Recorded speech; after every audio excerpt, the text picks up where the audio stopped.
Thank you very much. I'd like to begin by condemning the heinous attack on innocent Syrians with banned chemical weapons. It was an atrocious attack. It was horrible. You don't see things like that, as bad as the news is around the world. You just don't see those images. We are studying that situation extremely closely. We are meeting with our military and everybody else, and we'll be making some major decisions over the next 24 to 48 hours. We are very concerned when a thing like that can happen. This is about humanity. We're talking about humanity, and it can't be allowed to happen. So we'll be looking at that barbaric act and studying what's going on. We're trying to get people in there. As you know, it's been surrounded, so it's very hard to get people in because not only has it been hit, it's been surrounded. And if they're innocent, why aren't they allowing people to go in and prove? Because as you know, they're claiming they didn't make the attack. So if it's Russia, if it's Syria, if it's Iran, if it's all of them together, we'll figure it out, and we'll know the answers quite soon. So we're looking at that very, very strongly and very seriously. I'd also like to provide an update on trade negotiations. We have a situation with China where we have a very good relationship with China, and I think we'll maintain that relationship. I'm very good friends with President Xi. I have great respect for President Xi. And as you know, I spent 2 days in China. The president spent 2 days with us at Mar-a-Lago in Florida. And they were 4 great days. With that being said, China has been taking advantage of the United States for many years. Really, if you look at it, since the start of the World Trade Organization, and they have really done a number on this country. And I don't blame China. I blame the people running our country. I blame presidents. I blame representatives. I blame negotiators. We should have been able to do what they did. We didn't do it. They did.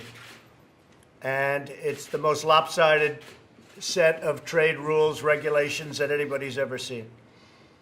With that being said, we have many of them. NAFTA was a horrible deal. We're renegotiating it. We'll see what happens. But we're strongly renegotiating NAFTA. If you look at the European Union, they have tremendous barriers, trade barriers.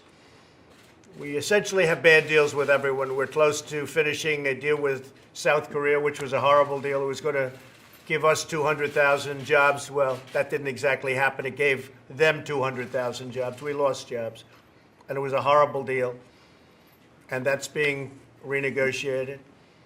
And we have a long way to go, but we've made a tremendous progress. We're fairly close on NAFTA, and if we don't make the right deal, we'll terminate NAFTA, and we'll make the right deal after that. But we have a chance to make a deal on NAFTA.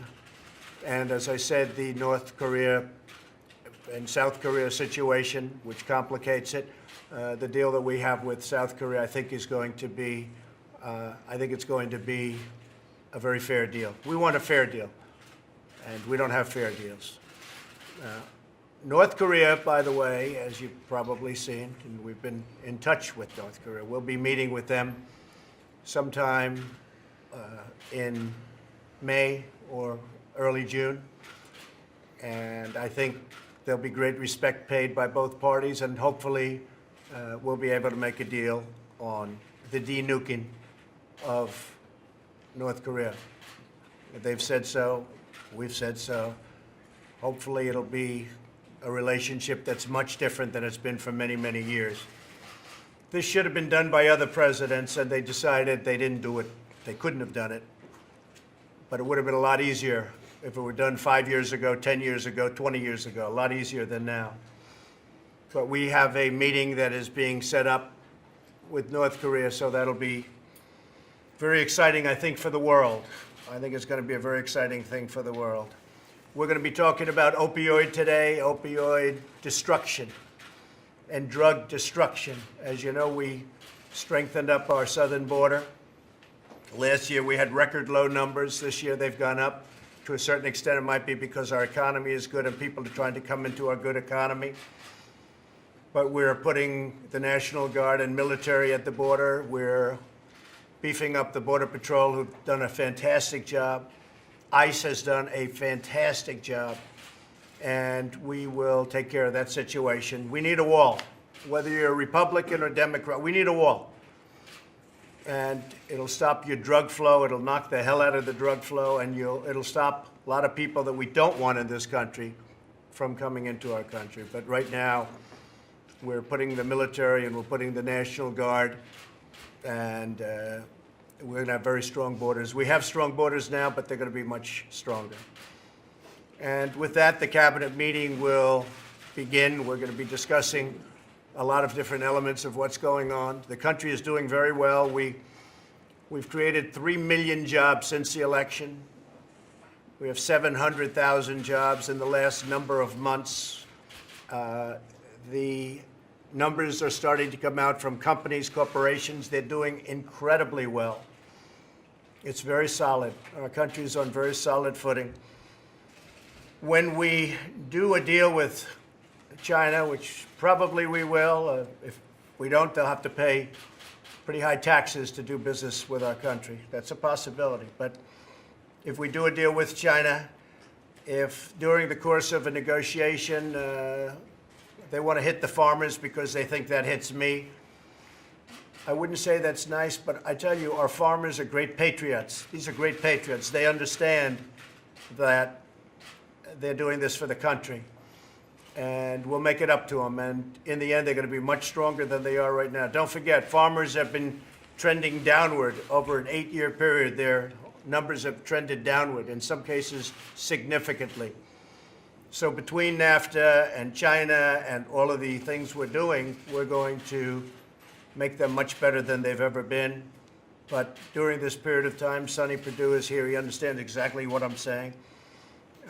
There'll be a little work to be done, but the farmers will be better off than they ever were. It will take a little while to get there, but it could be very quick, actually. But I say it's not nice when they hit the farmers specifically because they think that hits me. So with that being said, we're doing very well on trade and trade deals. I think deals will be made. I think we're going to make deals with a lot of countries that have taken advantage of us, and we will be reporting back to everybody, and we'll start our cabinet meeting. And thank you all, media, press. Thank you all for being here. Thank you. Mr. President, do you still want to get out of Syria? Do you still want to get out of Syria, Mr. President? We're going to make a decision on all of that. In particular, Syria. We'll be making that decision very quickly, probably by the end of today. But we cannot allow atrocities like that. Cannot allow it. Does Putin bear responsibility for this? He may, yeah, he may. And if he does, it's going to be very tough. Very tough. He'll pay a price. Everybody's going to pay a price. He will. Everybody will. Mr. President, is U.S. military action off the table? Excuse me? U.S. military action, is it off the table as it relates Nothing's to off the table.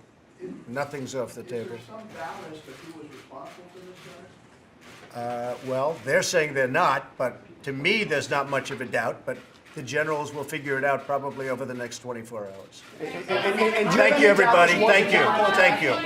Thank you, Mr. President. Thank you. Thank you, John. Are you concerned about the stock market? No, not at all. No. The market's up today very substantially. No, not at all. Don't forget, our country's going to be much stronger when this is all finished, just so you understand. You know, these trade deals are horrible. Our country is going to be much stronger when this is finished. Okay? So that's very important. Thank you. Thank you. Thank you, Jim.